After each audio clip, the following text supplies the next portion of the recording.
How do you navigate change? It's a question we think about often, and one that today's world expects us to be comfortable with. The challenge, however, is where do you begin, and how do you develop the mindset and skill set to be successful? Welcome, everyone, to the Sprint to Success with Design Thinking podcast. I'm your host, Saba Kidwai. Join me each week as I share the stories and strategies from the world's leading researchers and practitioners about why they believe the answer lies in practicing design thinking.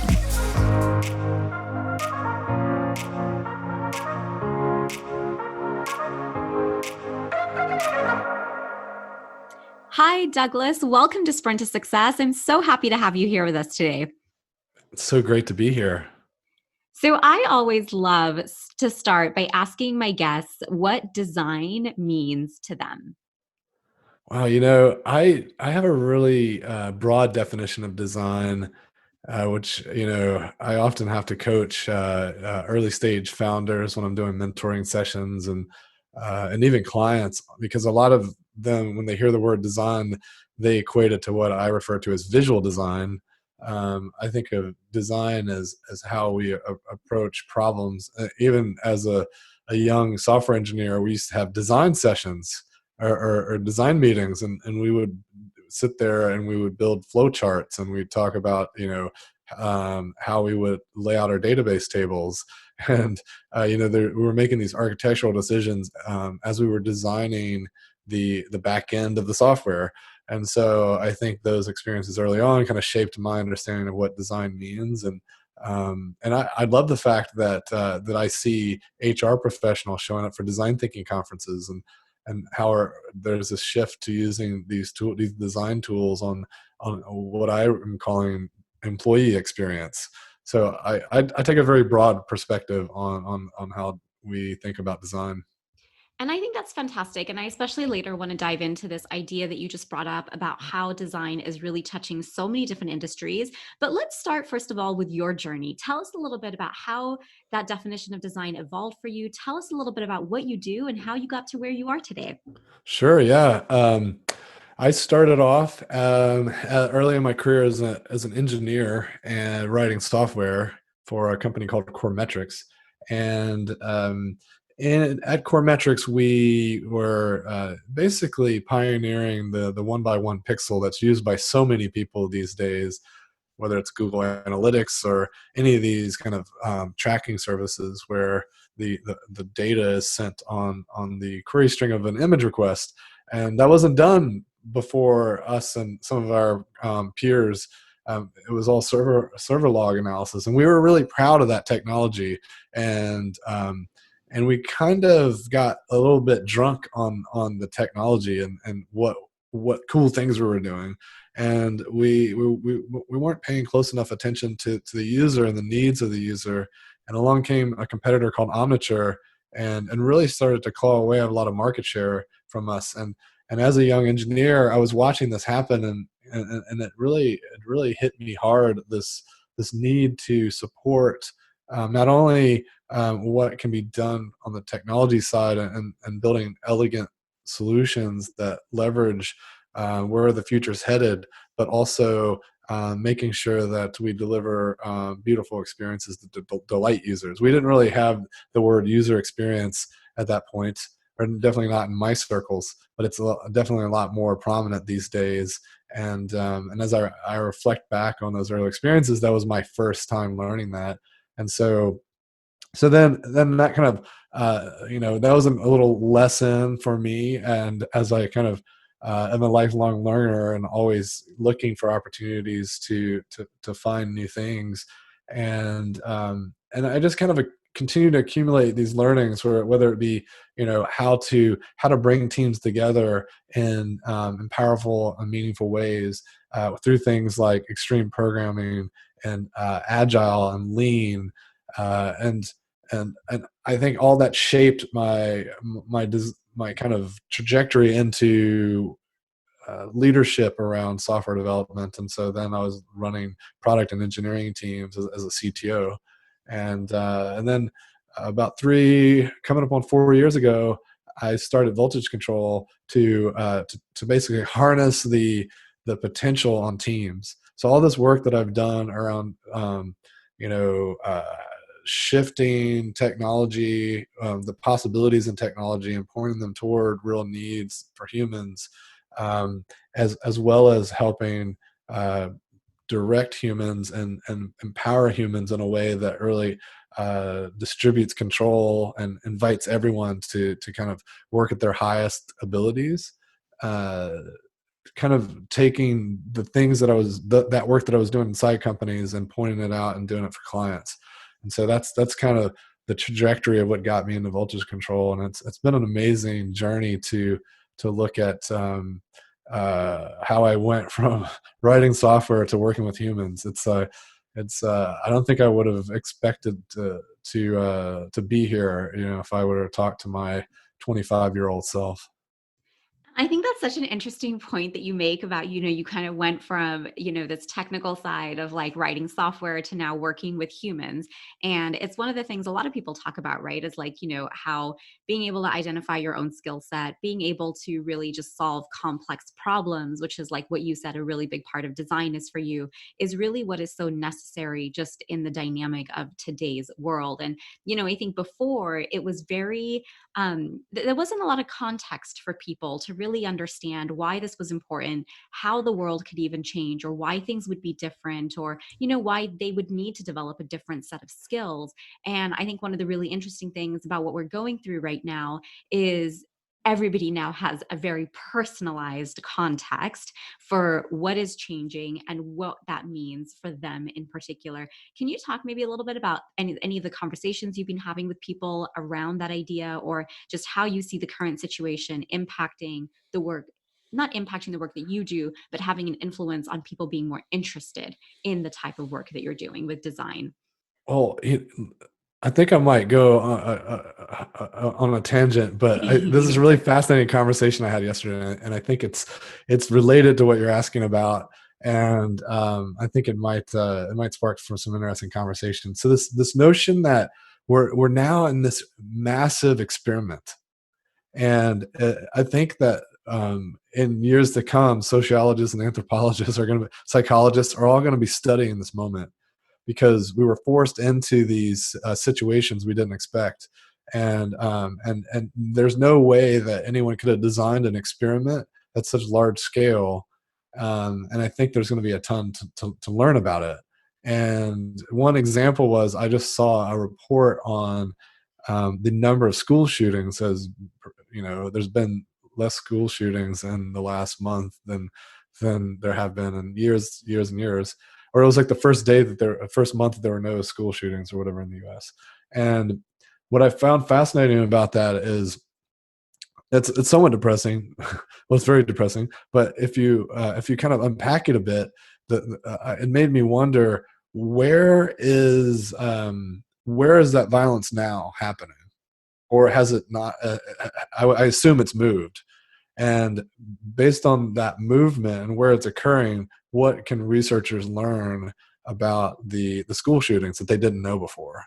And so I feel like, in a way, the systems we're designing, the interactions we're designing, we have a whole new lens into human behavior that we would not have gotten, because we're all pushed into into new scenarios we weren't expecting.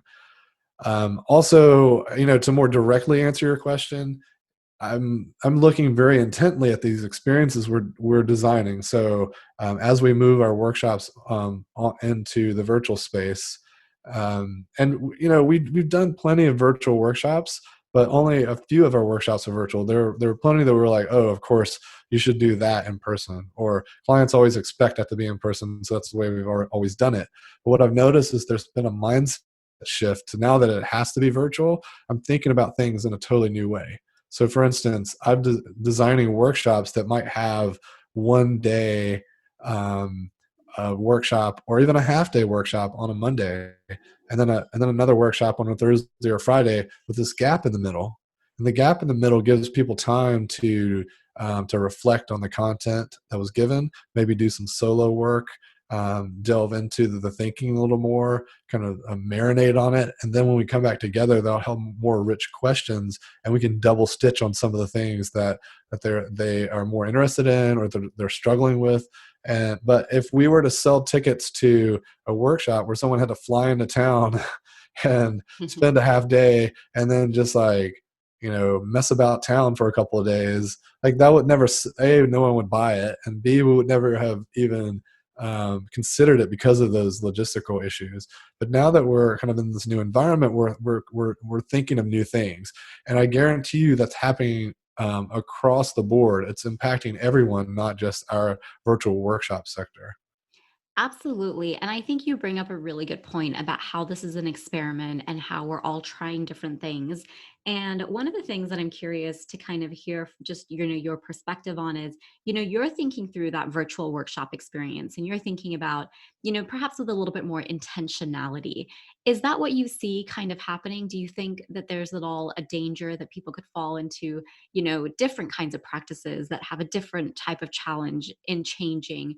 Or do you feel like this is more of a positive and people will be able to emerge and learn from the things that they're doing to develop more refined systems, kind of like you're saying, that are more beneficial, that are more intentional, and really up level the experience of, in your case, a participant attending a workshop, or a student in a classroom, or, you think of like, university settings or just workplaces and just everything that's happening. What do you kind of see happening, or what do you think would be the best way to guide people through this type of experiment?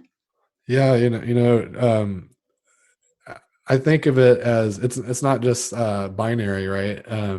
It's a spectrum, and it's probably a two by two, really. Like there's two spectrums.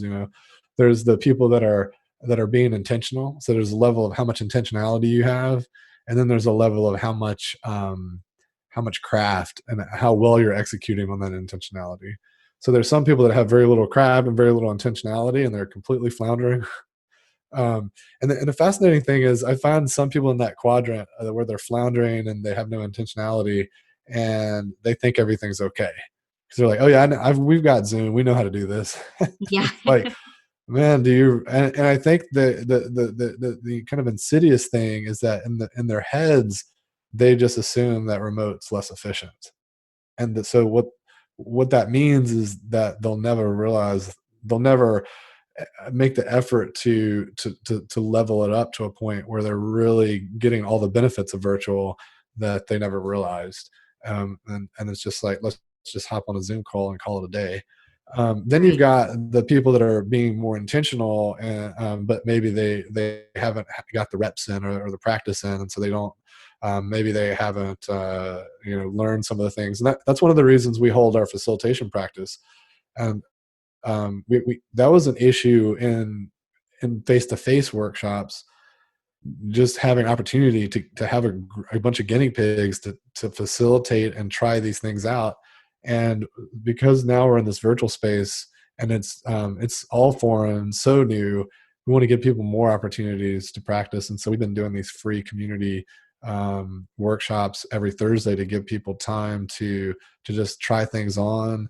And when it's not for keeps, you don't have the CEO in the room trying to run a method for the first time, and also trying out these tools, like, breakout rooms kind of require having enough people to actually feel it and see what it's like.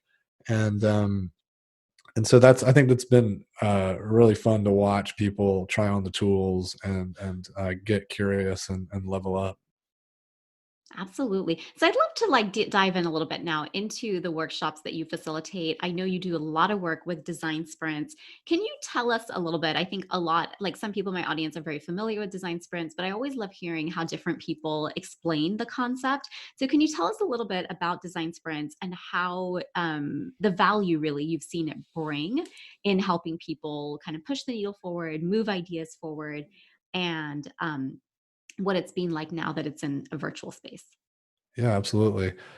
Well, I'll give a little bit of history because I'm intimately familiar with this the evolution and how it all worked out. And it's fascinating because just the way it evolved, I think, lends to a little bit of confusion. because there's a lot of different versions of design sprints out there. And to me, it all started with Jake Knapp at at Google, prior to him joining Google Ventures.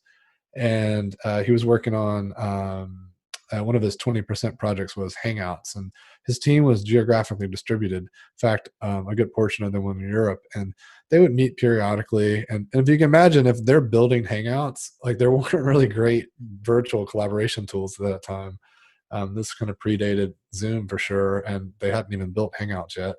And so they would get together periodically in person, and he was preparing for one of these trips, and he thought, we really got to make this count, because we've been kind of fits and spurts and haven't been getting traction. So he thought, why don't I design the best time together? Why don't I sit down and think about how we can get the most out of this meeting possible? So he created something and then led them through this experience. And he came back thinking, wow, we got way more done that week than we've gotten done in a year. And so he went back and to Google after this trip and started sharing some of his insights, and got permission from his manager to use some of his time to help other teams do similar things. And so people could kind of sign up to have Jake kick off your project. And then Google Ventures caught wind of it and said, hey, come do that for portfolio companies. And so they did, and they did a lot of them and started to tweak the process over time until it got really dialed in to work really, really well for these Google Ventures style portfolio companies. So if you're at this kind of like maybe Series B to Series D startup, especially consumer startups, this thing was like really well designed as a way to like bust past assumptions on what you should build, and maybe kickstart something new or get unstuck. And one of the things we like to say in the design sprint training is the default is, if you're data driven at all, the default is to wait around for perfect data. So people talk about putting up landing pages and watch how many people click, or they talk about like building an MVP and then like putting analytics all over it, where this is all about, in a week, we're going to have a clicking, realistic prototype that people are going to react to. And it's only 5 people are going to react to this. And so the concept is, let's get some quick and dirty data today, because if we wait around for perfect data, then we're essentially working off of a hunch until we get to perfect data. And sometimes that can take a while. And the longer it takes, the less willing we are to change. If it takes us like 6 months to get that MVP built, and we start getting data, that's really bad, because 6 months of falling in love with the way the stuff works means that you're, instead of saying, oh, these it's so great to hear all these insights from the customer, it's like, instead you have this reaction of, what do these customers know? Right. And I like that. And so how, like, do you find that most people are able to come up with something in those 5 days when you lead those workshops? Yeah, the interesting thing about design sprints is we're usually the team already has the ideas. They already have the ideas. And so what we're doing is getting really aligned on the problem, so that on Monday we're looking at the problem, the long-term goal, and unpacking the problem space so that everyone's hyper aligned. Because a lot of times what I find, especially in larger organizations, they may have a project brief or a mission statement, if you will. Like there's a line that everyone's saying, like everyone can repeat that thing that they're all doing. But then once we start talking about it and peeling it back a little bit and getting past the adopted like slogan for the team or the project and get them to describe it, we hear vastly different things. So Absolutely. yes. And so day one is all about everyone getting hyper aligned and making sure we're truly on the same page. And then at the end of the day, we're going to subdivide that and pick a very distinct target. So rather than trying to work on everything, we focus in on the thing that matters the most. And I And really then, oh, sorry, go ahead. no, you really like what? Oh no, I was just going to say that that's one of the things that I really liked about the design sprint method. And, in the moment, like I'd love to have you kind of share with the audience the difference that you see between design thinking and design sprints, or the Mm, relationship between the two. Because I feel like with the design sprint method, you really leave with something tangible. You really get to play in that problem space. But more than play in the problem space, you get to really identify what the problem is that you really want to go after. And that's what I think really up levels and allows people to really move forward with something very tangible. absolutely. And the prototype is that tangible thing that we would walk out with. Plus, there's other tangible results. Like, I think when people just look at design thinking and say we're going to start doing design thinking, it's a philosophy. It's almost a way of life or an approach to doing things. It's a giant menu and database of methods and approaches and activities. At its core is human-centered design, where we're going to really focus on the human. So these activities tend to steer us in that direction. And there's kind of an arc, if you will, a process and a flow. You got the double diamond that a lot of people follow, but and the nice thing about the design sprint is that it really codified it down into a real distinct set of 5 days. And each day has a distinct checklist with times and specific things that you do at those specific times. So it's not, hey, here's 20 different activities that you could do to explore some solutions. We're not just converging here and here's some options. It's go make a map, and here's how you make the map. And I think that it was the real beauty of the design sprint, is that it was very formulaic. It is a recipe, um, whereas design thinking is like an entire cookbook. And maybe you could even say, and especially some camps of design sprint, it's not only a cookbook, it's like a a book on culinary science. Here's all the different like things, flavor profiles, and all these things. It's the flavor Bible or whatever. Whereas the design sprint is like one specific recipe. Follow this thing, you're going to get these results. And it's even prescriptive down to the point where it's like 7 people and 5 days, and you're going to make this realistic prototype. You're going to test it with 5 users. Here's how you do the test. This is a 5-step interview. So it really leaves very little to question or for people to figure out. And so it's a really great way to learn the ropes and to move from knowing to doing. I see so many teams reading about design thinking and human-centered design, and it's like, wow, how do we have agency or to start, and what is the first step?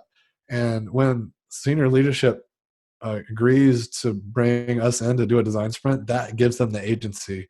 And I see teams completely transform after it. So it's not only the tangible output of the prototype, the insights that you learn from the customer, so that you get this data, this rich understanding of like what we need to do about this project or where we need to take things next.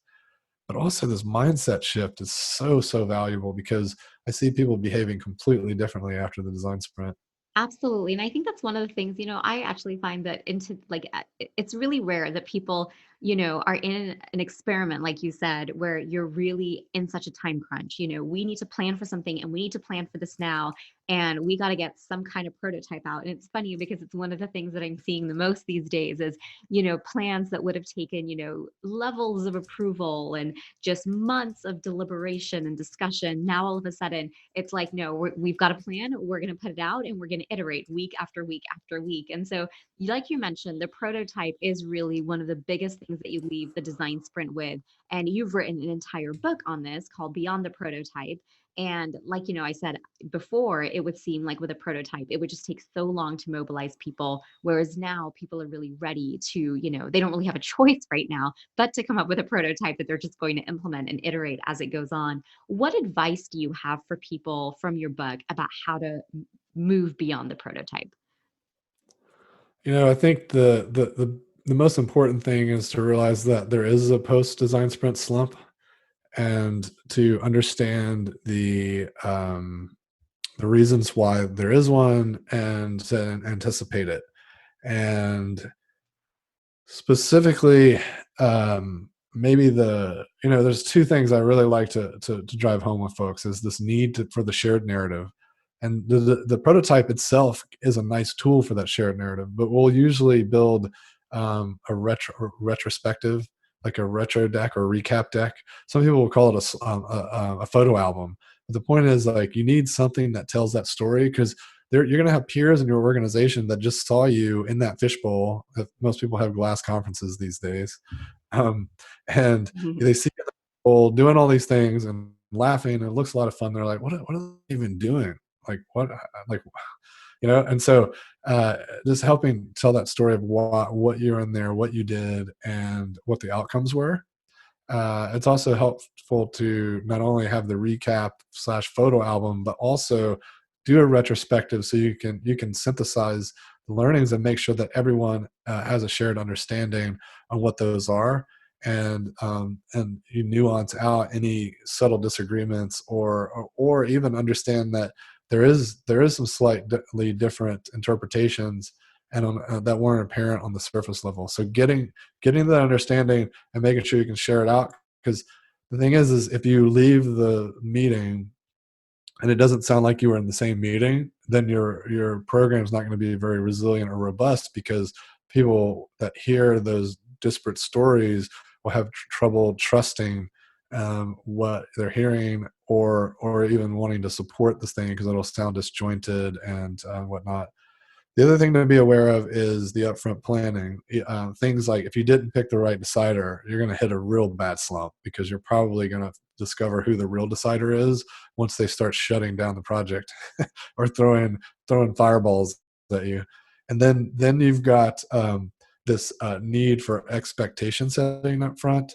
So often in the design sprint, these insights will yield projects that we don't anticipate, especially in large corporates, the because we're just not, like, in a startup, we're kind of always expecting there might be a pivot around the corner, or we might be to just go do new things, and it's like kind of par for the course.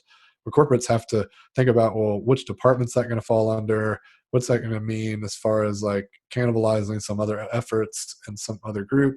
And so understanding that what comes out of this may not have a home, because based on the matrixing in the organization, like whatever this thing is, there's no clear owner, or it might fall into it might cross various divisions that because we don't currently understand, we can't foresee what that might be until we invent it.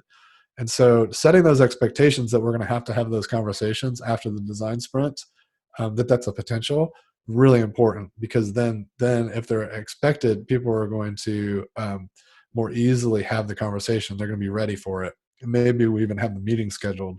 Also, making sure that we've identified resources, because a lot of times people hear about these benefits. You and I were just extolling the benefits of design sprints just minutes ago, and people will hear those things and get excited, and then really like work really, really hard to get their organization to do it.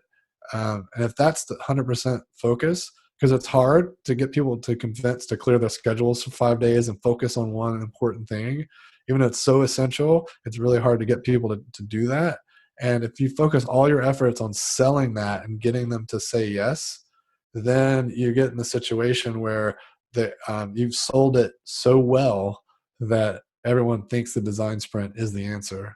And the design sprint is just the first step. Now, it's a first step that's going to blast you way into the future, way further than what a normal week would do. But there's still a lot of work to do to get it to the finish line. And I think that mindset of the design sprint's really incredible. We just need to do a design sprint. It's going to solve all our problems. That's really gets people into trouble, because really it's like, this is just stage one in the rocket boosters. We got to keep going if we want to get to the moon. Absolutely. And I think that's a really good point that you highlight. So there's a couple of things I want to ask you from that, just in case for people who are listening who now maybe feel a little uncertain. Do you feel that design sprints can work in any industry? Yeah, I have yet to find a place that they want work. I think the critical thing is to make sure that the team is prepared. You've got the problem you're facing is important enough, and usually that's another reason I don't love to shorten them, because 9 times out of 10, when someone comes to me and asks me if we can do a shorter design sprint, it's because they don't have a juicy enough problem, and otherwise they'd be like, 10, like they'd be willing to spend 10 days or 30 days on it, right? um, and so yeah, making sure the team is prepared, understands what's expected of them, and you've got a strong facilitator, because it doesn't mean they have to be an external facilitator, but it has to be someone who is going to keep the team on task, and make sure you drive to the outcomes. But yeah, the one thing you have to adapt is the prototyping day. So a lot of advice in the book and the examples you'll see online are software prototypes using InVision or Marvel or Figma. And if you're prototyping hardware, or you're prototyping a physical experience, you're going to have to think about that prototype a little differently. And I think that as long as you go into it with a prototyping mindset, and how can we answer those critical questions that we set forth on the first day, then you can accomplish any of this stuff. And ultimately, when I say prototyping, we're just trying to figure out how to simulate the future experience or the future thing in a way that allows us to answer our critical questions. I love that. And one of the things that I think was really good that you kind of brought up as a point for everyone to be able to understand is that this is really a clarification process. It's going to catapult you, it's going to launch you, months and months ahead potentially, but really get you working on the right tasks, on the right work, solving the right problem. And I think we see a lot of that. We create solutions in search of problems. But one of the things that I really appreciated about the design sprint was it really forces you to really think about what is the problem that you're trying to solve for, and now how are we going to go about doing it, really leaving everybody in a much stronger position to go and pursue the work it is they need to do, which right now there is definitely no shortage of problems no matter what industry you're in, really personally or professionally. And so I kind of want to ask you a little bit now about your next book, because people listening may be like, okay, this sounds like a really great idea. We're currently in this challenge, we're looking to solve for X. And, but how can I, as an individual in my company, begin gathering that momentum, begin getting that group together, especially when you talk about the importance of the decider. So you really need executive level leadership to be involved, or, whoever that top level leadership is for you. What advice, because I know you wrote a book about this just very recently, Start Within. And so I think a lot of people really struggle with that. How can I be that individual, or why should I be that individual? What advice would you give people in that scenario? Yeah, it's the funny story about Start Within is that I Karen and I started that book well before I wrote Beyond the Prototype, and we just had a bunch of questions about writing books and publishing books. And so I thought I should create a prototype so I can learn this process. And so it started off as a real simple idea, and that I thought I could learn from. And then it turned out that people really wanted to hear about this, and it was a need. So it turned into it turned into a beast, which is kind of entertaining. So now we're just finally getting Start Within launched, and I'm glad I went through those lessons with Beyond the Prototype. And ultimately, I would say the difference is Beyond the Prototype's really focused on that moment after a design sprint, and how do we look at all the things happening and make sure that we get the most value out of the design sprint, because it does create a lot of momentum, and we want to make sure we maintain it, and we don't let it go to waste. And Start Within is really about anyone that has an idea and wants to push their idea forward with inside of a large organization. And the thing that we noticed was kind of, well, it's really twofold. You have a lot of books on innovation that are really focused at the C-suite, and they're talking about strategy, they're talking about culture, they're talking about how you turn your organization into an innovation engine. And some of it's speaking to, like, your chief innovation officers, the people that are building innovation accelerators, et cetera. And we really wanted to speak to the individuals. And this is partly because of my fascination and belief in complexity theory, and this notion that you really need to empower the edges. And if we can empower the edges of an organization, all the people that are sitting thinking, if only we did it this way, if we can give them the tools to make change, then we can have a grassroots transformation that just happens organically without having, to have these concerted, like, giant change efforts. So we're really talking about iterative change within an organization. And so this book's great for individuals who are just sitting back thinking, I wish we did it differently. It's also great for leaders who want to instill that thinking into their teams, and to the the doers, is what we like to say. And so it's basically a kind of a marathon metaphor. So ready, set, go, broken into these sections where you can kind of get your thinking in order, get organized, understand what assumptions are, learn tools and practice methods for thinking about who stakeholders and influencers might be, how to have good conversations with your manager, and how to pitch your idea. And so it really is a guide with lots of kind of self um, guided activities that you can do alone, or you could do with other people. We encourage people to do the activities with peers and others, so they can expose new thinking, but certainly designed so that people can do it by themselves. And so, what would be, say, like the top three things you would recommend to somebody who has an idea but is hesitant and not sure if anybody's really even going to listen to them? Yeah, I think the first thing is to go do some. You can build a lot of confidence by doing some ethnographic research. So, talking to people who you think have the problem, that are impacted by the problem, and just getting really curious. So the thing is, like, I really hate the word buy-in, and I think that a lot of people are in this mindset that they need to go sell their idea. I think instead you want to learn about the context that your idea would live inside, and who will be impacted by that idea. You want to really understand who your opposers are. That's number two, because a lot of times when we are infatuated with our ideas, which we have to be if we're going to spend the effort to go do this work, then we have to be in love with our idea. And if we're in love with our idea, we're going to be blinded to all the deficiencies of the idea, or like, if someone were to hate our idea, why do they hate it? And so let's go find out who our haters are, and let's understand them really well, because they're going to be really critical in our journey to pushing our idea forward. Um, and also, I think really thinking a lot about your manager, because especially in large organizations, you've got a lot. We call it the frozen middle, because managers are really about operational efficiency and making sure that things are repeatable and done well and consistently. And when you introduce new ways of doing things, you have to disrupt that. And so a lot of times managers will fight this kind of stuff, right, or shut it down. And so understanding where your shared values are with your manager, and like what about your idea gets them excited, and you can do that kind of work. um, I think if you can do that, get to that understanding without pitching it, then you're much better off.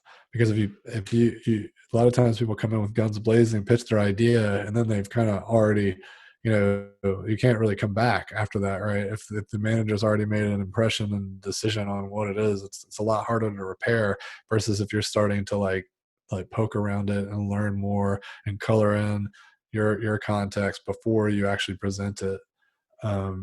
Those would be my three. Absolutely. Those are really good. And so I feel like today that's just such an important thing for people to be able to embrace, and for people to, it's kind of like that linchpin mentality. You can't wait for directions and for somebody to tell you what to do. You really have to be able to take ownership of guiding and directing, regardless really of what your position is. So, I feel like for so many new graduates, it's really a struggle. They've come out of these really traditional environments. And I feel like even now, so many of them, especially if they were, say, like in their senior year, we're getting ready to apply and network in all of these traditional spaces. What advice might you have for like new graduates entering the workforce about things they should be thinking about, skills they should be thinking about, and just experiences they should be thinking about? Absolutely. Yeah. There's so much stuff you don't learn in school. And, a lot of it's like just the simple, some of it's etiquette, like what is the office etiquette that, that you need to adhere to. And a lot of companies will differ in that regard. You don't ever get a manual on how to use email, but I will tell you, every company has a specific way they do it. And, the more places you work, the more you start to see patterns, and you can quickly kind of pick up on how people are doing things. So, that would be my biggest advice, especially if you're a go-getter and you lean in on things. There's going to be a degree of uncertainty, and it's not like in school where you get handed an assignment. It's very clear what needs to be done. Also, I think that there's um, it's a real unfortunate phenomenon that we don't really practice anymore. Like, in fact, maybe some people have some opportunities to rehearse and practice the things they do in college, because there's assignments that aren't counted toward your grade. But in the corporate world, we seem to always do everything for keeps. And so if you can design in things where you can do a prototype that you just throw away, and you can even use prototypes to help demonstrate your thoughts. It can go a really long way to helping people understand your ideas and what you're presenting to the team. And if you can help your team start to do those things, then you'll be a big hero if they're not already doing them. And just generically, my advice would also be to follow your passions, because if you're doing things that you really enjoy, then you're going to find so much more opportunity to explore much more deeply where things could go. And I'll also say, don't stop learning just because you've kind of finished school and you've moved into an opportunity, or a job. You're gainfully employed. Always make sure to see what's around the corner and what's next. And especially in these uncertain times, I encourage you to just keep an open mindset, stay curious about what could be next, because for every door that shuts, or for every opportunity that moves slowly, there's some, you don't know what's around the corner. So just keep a positive mindset, keep a learning mindset, and be willing to unlearn things, and stay humble. I love that. What are some of your favorite ways to keep learning, Douglas? Oh wow. I think it's to me it's about observation. There's a lesson almost anywhere you go. And in fact, I had a mentor once that was working in so he launched a large box bookstore. And this was before Barnes and Noble and of the world and whatnot. And he launched this based on looking at the combination of um, what Toys R Us were doing, but for bookstores. And so I think that's a really fascinating way to find new opportunities, or just really expose, just kind of get unstuck on something. And he called it grid thinking. I've seen other people in the design thinking world call it a creativity matrix, but basically you can just set a grid up and look at these intersections. So that's an awesome little tidbit that everyone can take with them. But specifically, I was thinking about this moment that he was telling me, when it's this thing that he would do, which was he would drive to one of the stores, and he would park like a few blocks away, and he would meditate for a moment, and try to imagine that he was not Gary Hoover, which that's his name, Gary Hoover. Okay. And he would like basically embody some other persona. And then it just like, and it's important to have these clarifying moments, because if he would have done this exercise, had just gone and done the exercise I'm about to tell you about, he would have carried a bunch of baggage with him, like all the priorities and things that were in his head around what he had to do as CEO. And instead he took a moment just to like center himself, forget about all those things, and just think, I'm a customer. And he drove from that spot that he had pulled off the side of the road to the store, observing everything, the stoplights, the people that were walking around, the kinds of cars that were on the road. And then when he pulled into the parking lot, he was noticing everything around, how clean it was, like how people were parked, what kind of cars were in the parking lot, how many people were there. And then he walked into the store thinking as a customer. And so I always found that really, really fascinating story, because even as we walk through everyday life, there are lessons and things that we can learn. We just have to open our eyes to it. I love that. Those were such beautiful ways to just such beautiful stories and strategies for how to be able to go about learning that I think are just so unique compared to the ones that we usually think of. So thank you so much for that. Douglas, this has been amazing. If people want to learn more from you, where should they go and visit online? Yeah, they can find me at voltagecontrol.com. And the two books we mentioned are also online at beyondtheprototype.com and start-within.com. And I will definitely link all of those in the show notes and the blog post that usually accompanies the episode. But Douglas, anything you kind of want to end off with or share with the audience that I didn't get a chance to ask you? Wow. Yeah. I guess I'll just say that may your innovations inspire those who follow. I love that. That's so beautiful. Douglas, thank you so much for being here today. This was such a pleasure. Hey, thanks for having me. And it was a lovely chat. It's your turn to join the conversation by sharing what you enjoyed or what questions you still have. In a world where time and attention are so valuable, thank you for choosing to listen and for being a part of our Sprint to Success with Design Thinking community.